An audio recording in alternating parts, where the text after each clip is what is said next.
Bismillahirrahmanirrahim. Assalamualaikum warahmatullahi wabarakatuh. Alhamdulillah wa kafa. Wassalatu wassalamu ala nabiyil mustafa wa ala alihi wa ashabihi ahli sidqi wal wafa. Subhanaka la ilma lana illa ma 'allamtana innaka antal alimul hakim. Qala rabbi shrah li sadri wa yassir li amri wahlul 'uqdatam min lisani yafqahu qawli. Yang terhormat Bapak Nasiruddin selaku dosen pengampu mata kuliah Ulumul Quran. Saya Niam Naja, nomor induk mahasiswa 231040200099, program studi pendidikan bahasa Arab semester 1 kelas C. Jadi tujuan pembuatan video kali ini ialah untuk memenuhi tugas ujian akhir sekolah, yaitu membuat review tentang kitab yang berhubungan dengan Al-Quran ataupun tafsir-tafsir yang berhubungan dengan Al-Quran. Jadi dalam kesempatan kali ini saya memilih kitab tafsir, yaitu Tafsir Al-Hikam. Makanya seperti ini. Tafsir Al-Hikam lebih lengkapnya Al-Hikam Ibnu Athaillah As-Sakandari, dilengkapi dengan syarah mendalam oleh Syekh Abdullah As-Sarqawi Al-Khulwati. Sekilas tentang kitab Tafsir Al-Hikam. Kitab ini merupakan kitab tasawuf yang paling legendaris yang ditulis oleh Ibnu Athaillah As-Sakandari. Beliau merupakan imam sufi besar pada abad ke-13. Beliau juga seorang ulama tarekat, ahli hadis, ahli fikih bermadzhab Maliki. Beliau lahir di kota Iskandaria atau Alexandria di Mesir. Kitab ini dipelajari di Indonesia sejak pesantren-pesantren mulai muncul pertama kali dan menjadi referensi utama bagi kaum sufi di Indonesia maupun di seluruh dunia.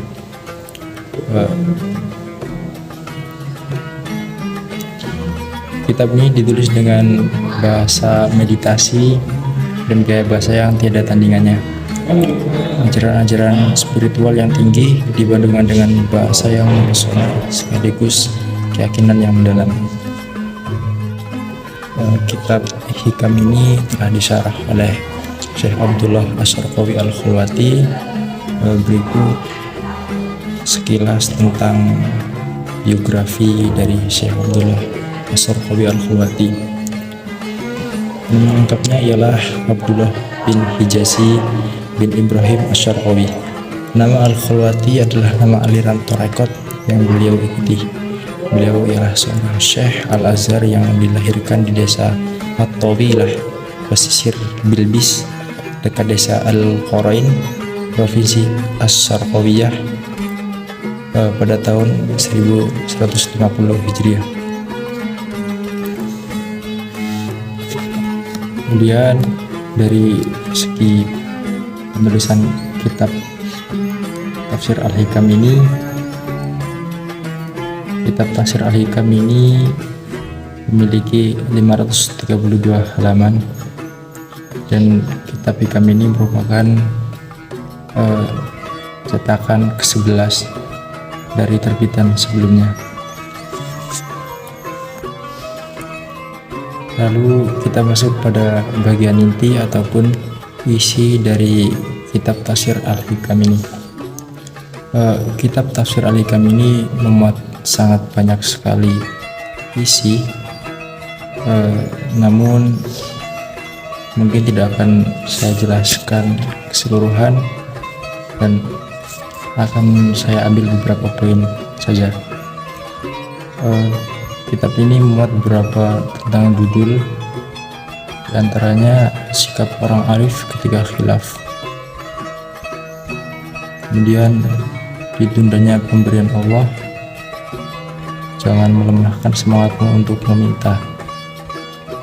Semua isi dari kitab Tafsir Al-Hikam ini tentu berisi tentang hikmah-hikmah bagi kita dan seluruh umat manusia.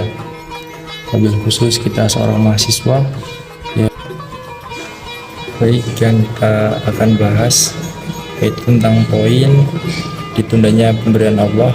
Jangan sampai melemahkan semangat kita untuk tetap meminta dan memohon kepada Allah Subhanahu wa taala. Kalimat tafsirnya seperti ini. Bismillahirrahmanirrahim. La yakun ta'akhuru amadil atoi ma'al ilhahi fid du'ai mujiban lias Allah.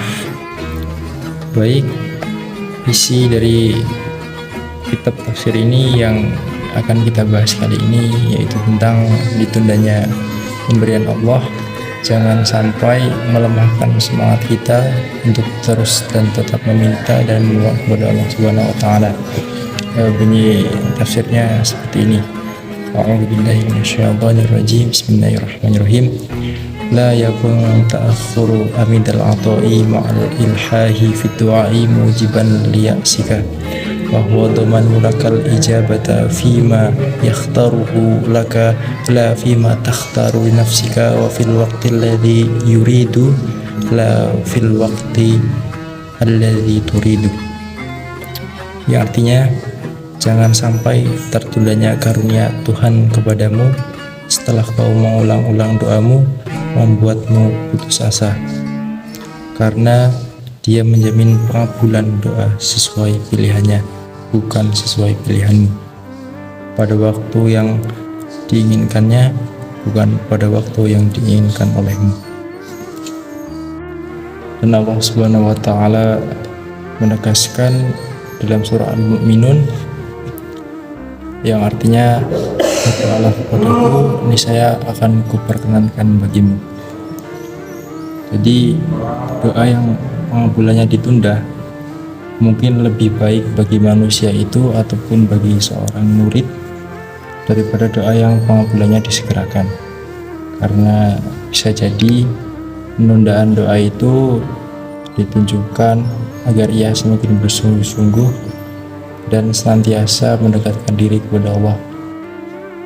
Dan yang sering terjadi pada kita apabila kita telah mendapatkan apa yang kita inginkan, kemudian kita lalai dan lupa kepada Allah Subhanahu wa taala yang telah memberikan, dan tentunya Allah yang Maha Pemberi. Selain dari poin-poin yang berisi tentang hikmah, dalam kitab ini juga ada beberapa doa-doa dari pengarang kitab ini, yaitu Ibnu Athaillah. Ada banyak sekali doa-doa di sini. Saya akan membacakan salah satu ataupun salah duanya. Bismillahirrahmanirrahim. Ilahi anal faqiru fi ghinaya fa kaifa la akunu faqiran fi faqri. Dan kedua, ilahi anal jahilu fi ilmi fa kaifa la akunu jahulan fi jahli. Mungkin doa yang cukup singkat namun memiliki makna yang cukup dalam dan cukup luas bagi kita. Adapun kelebihan daripada tafsir Al-Hikam Ibnu Athaillah As-Sakandari ini ialah banyaknya isi dari kitab ini berisi tentang hikmah-hikmah yang dapat kita ambil sebagai pelajaran dalam hidup, dan juga kaidah bahasanya mudah untuk dipahami bagi kita yang mungkin dapat dikatakan sebagai orang yang masih awam. Dan dengan syarah yang sudah dijelaskan, ini lebih memudahkan kita lagi untuk memahami isi kitab Al-Hikam ini. Mungkin cukup sekian review kitab dari saya, Niam Amrun aja. Kurang dan lebihnya saya mohon maaf, dan kepada Allah saya mohon ampun. Saya akhiri, wassalamualaikum warahmatullahi wabarakatuh.